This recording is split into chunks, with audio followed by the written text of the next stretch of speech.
you get a chance to watch the Vanderbilt game the other night? I watched on tape, not live. They very similar to the announcers there, talking about the fact that Vanderbilt just got out of finals and looked sluggish and didn't play with the same energy that they have been playing with and different things like that.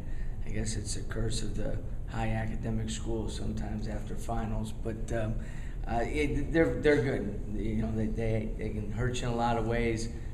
They have one of the best big guys, young big guys in the country, Damian Jones, and with McClellan, he's really added a new dimension to that team, the ability to score. They're a veteran team. We got guys who logged a lot of minutes and won a lot of games. So they're still trying to maybe find themselves a little bit like a lot of teams are at this time of the year. I guess looking at them, you're going to have to make sure you get back on defense against that team because they'll push the ball. Yeah, they're very good in the open court.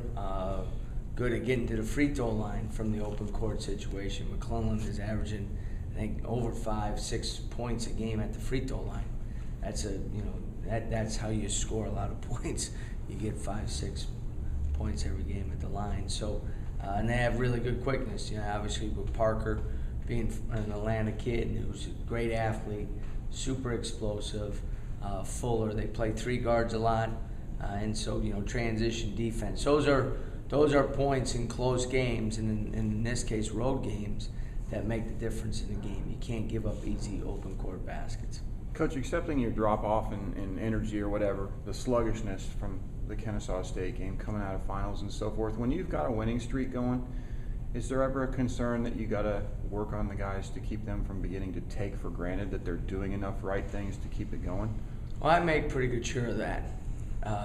Guys, again, some I think at times you have to do that. We're not at a point where if our guys are doing that, then we have serious issues.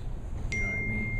Just in terms of where we're at and so forth. And so we're at a good spot because we've won and we've played a little better over the last couple of weeks. I didn't think we played as well the other night, but in stretches we did, and we did some good things, and some individual performances were pretty impressive. Collectively, not as good. So, I've always been the adage, where you fix the roof when the sun is shining. You don't wait for the storms to come, because they're coming. I mean, with the next 20 games, they're coming. And, you have to be resilient. You have to put the last game behind you, good or bad. Because if you're thinking about what's happened in the past, that the present is going to get you now. The 20 games we have left, it's basically 20 ACC caliber games, and we play 11 of them on the road. So it's a big challenge. Does the knowledge that there's no school for the next several weeks and you're going on the road for 4 straight games, I think it is, maybe heighten focus a little bit? Yeah, you would hope so. Obviously I think whenever, you're in this break, you always, walk a fine line of making sure the guys still are excited every day about practicing and getting better, but also spending the extra time that you have on basketball. The great players during this time of the year thrive. They love it, because this is the ultimate objective, is to do nothing but play basketball. Do nothing but wake up in the morning, and everything you do during the day is to help you become a better basketball player. The reality is, as a college athlete, you don't have that. It's not the same thing, which is the steps that you normally take. But during this time, I've always found that the players that are really self-driven and self-motivated, they love this time of the year. They practice hard. They come in. They get extra shooting in. They come into the office, watch 10, 15 minutes of film, and they have plenty of free time, but so this is an important time for individuals to get better, and we spend a lot of time on that during this time of the year. What do you think, I just want to ask again about the new interpretation of the rules after you've had 11, 12 games, whatever it is. What do you think the impact has been? Well, it's interesting because I saw an interesting stat, or I heard it or something, where there's 4 more fouls called a game on average. Is that right? 2.2 per team. Yeah, so almost 5. Yeah. Okay, which doesn't seem like a lot. Right. Again, like in all cases with the media, with coaches, with whatever, there's the reality of what the numbers say, and then there's last night where 90 free throws are taken in the North Carolina Texas game.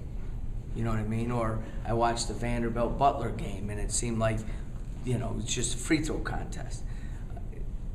I think the referees have adjusted a little bit, and I think the players have adjusted. Again, my thing always was that I think that it wasn't that big of an issue or a problem. Right. So I do think that it's not as extreme as it was maybe those first couple games. Yeah. You know what I mean? I think both groups, they always talked about the players and the coaches will adjust.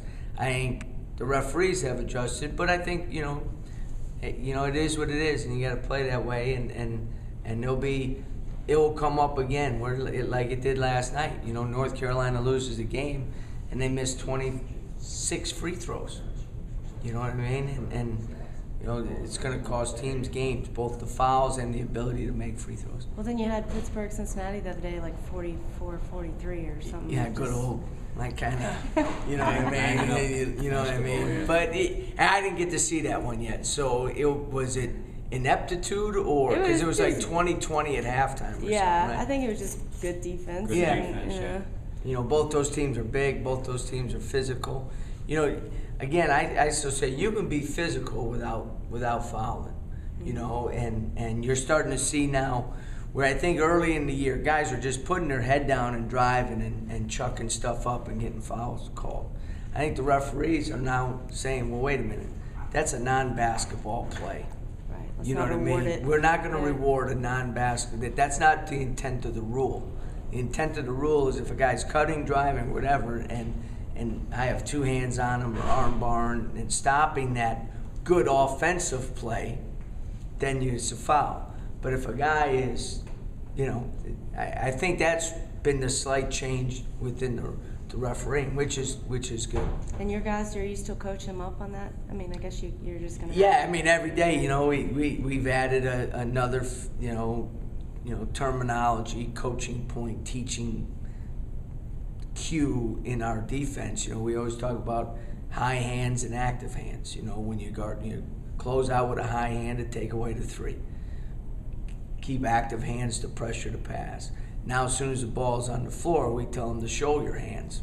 You know, and it's just so now every time a guy's dribbling, you know, you got to have your hands outside your shoulders, Like and that's a waving. yeah, you know, parade hands. You know, I mean, Yeah. that's just and it's been a change for our guys because we always kind of played within our shoulders when it came to defense, and now we're trying to show our hands more. There's some funny little thing online where it's like Aaron Kraft on the new rules, and it has pictures of every defensive play. He's like foul, like he's always got his hands on. You know, I somebody. haven't really been able to watch him play, but He's a good defender, right? yeah, I mean, but he's a physical defender. yeah. You know what I mean? He rides you out and stuff like that. And hey, everybody's human. Everybody knows, like, for example, he's a good defender, so he's going to get some calls because of that. Yeah. Too, he's going to get a little more latitude. Yeah. You've talked a lot about